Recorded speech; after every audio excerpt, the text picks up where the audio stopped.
ત્રિદલમ ત્રિગુણાકારમ ત્રિનેત્રમ ચ ત્રયાયુધમ ત્રિજન્મ પાપ સંહારમ એકબિલ્વમ શિવાર્પણમ. નમો નમઃ. તમારા બધાનું સ્વાગત કરું છું આધ્યાત્મિક મહાશક્તિ કાર્યક્રમમાં, જેમાં આજે આપણે વિચાર કરવા જઈ રહ્યા છીએ બિલ્વપત્ર, બિલ્વ વૃક્ષ અને બિલ્વ વૃક્ષની ઉત્પત્તિ અને કેમ બિલ્વ વૃક્ષને આપણે પવિત્ર ગણીએ છીએ. ભગવાન સાંબ સદા શિવને અત્યંત પ્રિય એવું કોઈ વૃક્ષ હોય તો એકમાત્ર બિલ્વ વૃક્ષ છે. આપણે સૌ જાણીએ છીએ મૂલતો બ્રહ્મ રૂપાય મધ્યતો વિષ્ણુ રૂપિણે અગ્રત શિવ રૂપાય એક બિલ્વમ શિવાર્પણ. બિલ્વાષ્ટક આવું સ્પષ્ટ રૂપે કહે છે કે ભગવાન સાંબ સદા શિવને જે અત્યંત પ્રિય કોઈ વૃક્ષ હોય તો એ બિલ્વ વૃક્ષ છે. તો કેવી રીતે થઈ આ બિલ્વ વૃક્ષની ઉત્પત્તિ? બિલીપત્રના ઝાડની ઉત્પત્તિ કેવી રીતે થઈ? ભગવતી પરાંબિકા રાજરાજેશ્વરી માં પાર્વતી ભગવાન સાંબ સદા શિવને મેળવવા માટે ઘોર તપ કરે છે.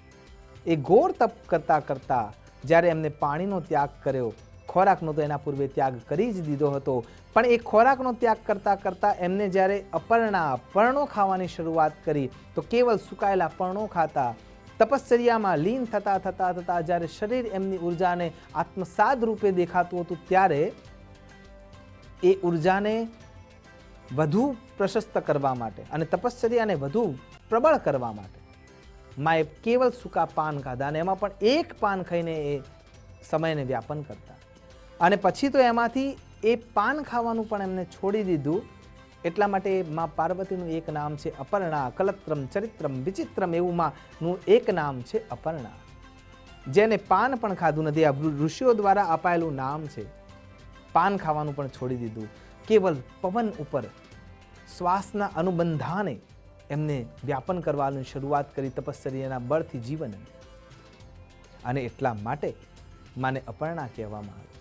તપશ્ચર્યા વધતી ગઈ વધતી ગઈ વધતી ગઈ, એની ઉર્જા, એની ઓરા, એનું તેજ, એનું લાવણ્ય એટલું પ્રબળ થયું કે માના લલાટ ઉપર, ભાલ ઉપર એક પ્રસ્વેદનું બુંદ આવીને ઊભું રહી જાય છે. અને મા જગદંબા પોતાના અંગૂઠાથી પ્રસ્વેદને નીચે નાખે છે. જ્યારે એ નીચે પડે છે, એ જગ્યાએ જે જગ્યાએ એ પ્રસ્વેદનું બુંદ પડે છે એ મંદાર પર્વત ઉપર પડે છે. અને મંદાર પર્વતમાંથી જે વૃક્ષ જન્મ લે છે એ વૃક્ષ એટલે બિલીનું વૃક્ષ, બિલીનું વૃક્ષ, બિલ્વપત્ર. એ વૃક્ષ એટલે બિલ્વ વૃક્ષ. અને એટલા માટે બિલ્વ વૃક્ષની ઉત્પત્તિ માં જગદંબાના પરસેવામાંથી થઈ એવું મનાય છે. પ્રશ્ન બહુ આશ્ચર્યજનક છે કે શું કોઈના પરસેવામાંથી વૃક્ષ ઉત્પન્ન થઈ શકે ખરા?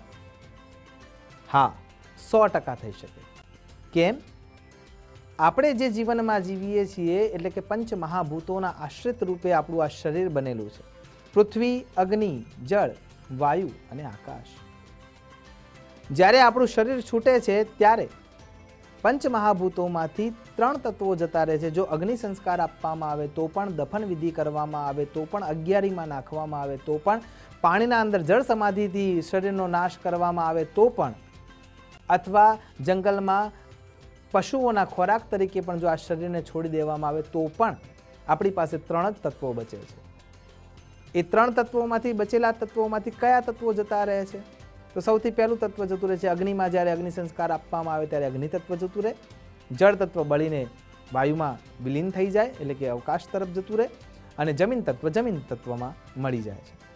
તો એ 5 મહાભૂતોમાંથી આ 3 તત્વો છૂટા પડીને વિલીન થઈ ગયા. 2 તત્વો બચે છે, વાયુ અને આકાશ. તો જેમ જેમ દેવોનું તપ વધતું જાય છે એમ એમ આ 3 તત્વોમાંથી એ દૂર થઈને એમની પાસે કેવલ 1 અથવા 2 તત્વો બચે છે. એક છે વાયુ અને આકાશ. અને એનાથી જ એ તપને વધારતા રહે છે.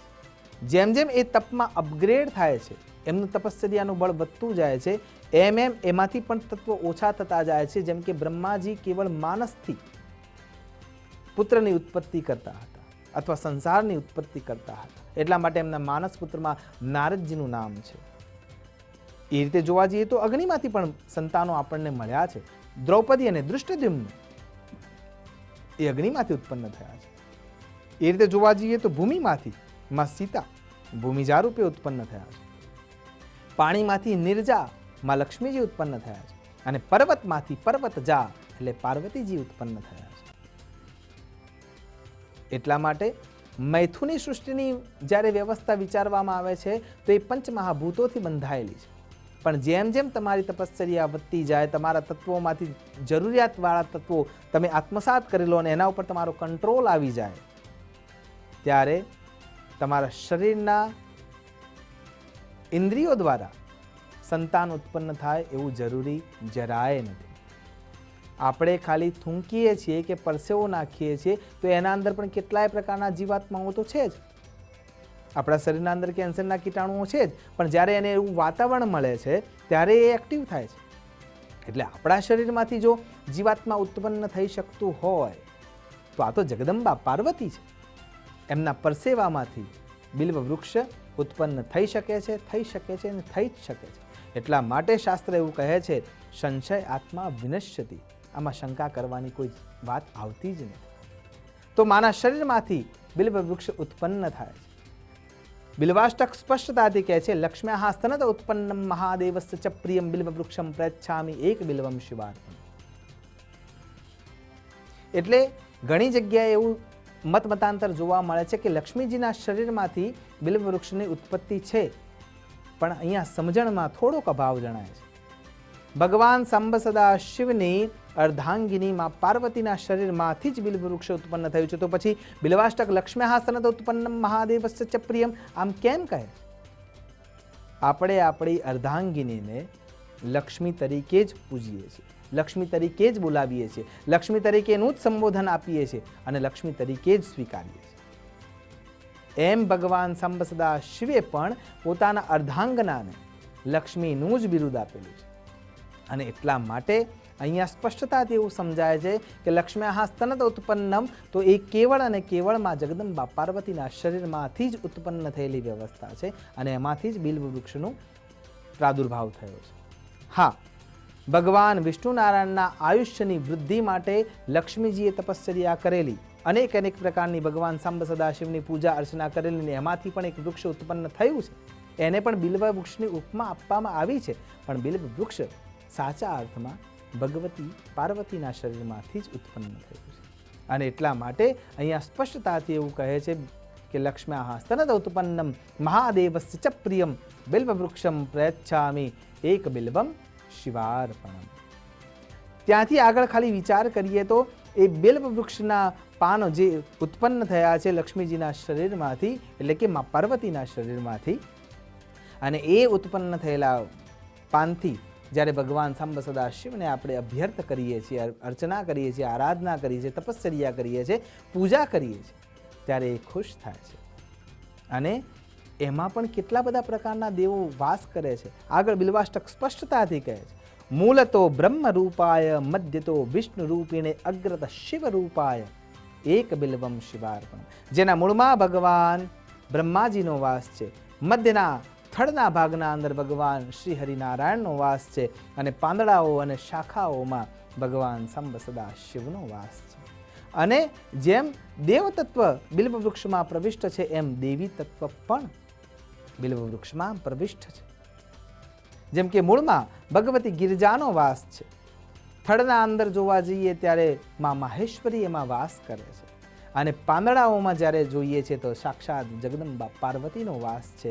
એના ઉપર આવતું જે ફળ છે અને બ્રાન્ચીસ છે, શાખાઓ છે, અને એના અંદર આવતું જે પુષ્પરૂપનો આગળનો ભાગ છે, એમાં માં કાત્યાયનીનો વાસ છે. અને એટલા માટે જ્યારે માં જગદંબાની તપશ્ચર્યાના પાક રૂપે જે પ્રસ્વેદ ઉત્પન્ન થયું ને એમાંથી જે બિલ્વ વૃક્ષનું પ્રાદુર્ભાવ થયો ને, એટલા માટે બિલ્વ વૃક્ષ અત્યંત પવિત્ર છે. અને આગળ સ્તોત્ર એવું સ્પષ્ટતાથી સ્વીકાર કરે છે, સ્પર્શનમ બિલ્વ વૃક્ષસ્ય દર્શનમ બિલ્વ વૃક્ષસ્ય દર્શનમ બિલ્વ વૃક્ષસ્ય સ્પર્શનમ પાપનાશનમ અઘોર પાપ સંહારમ એક બિલ્વમ શિવાર્પણમ.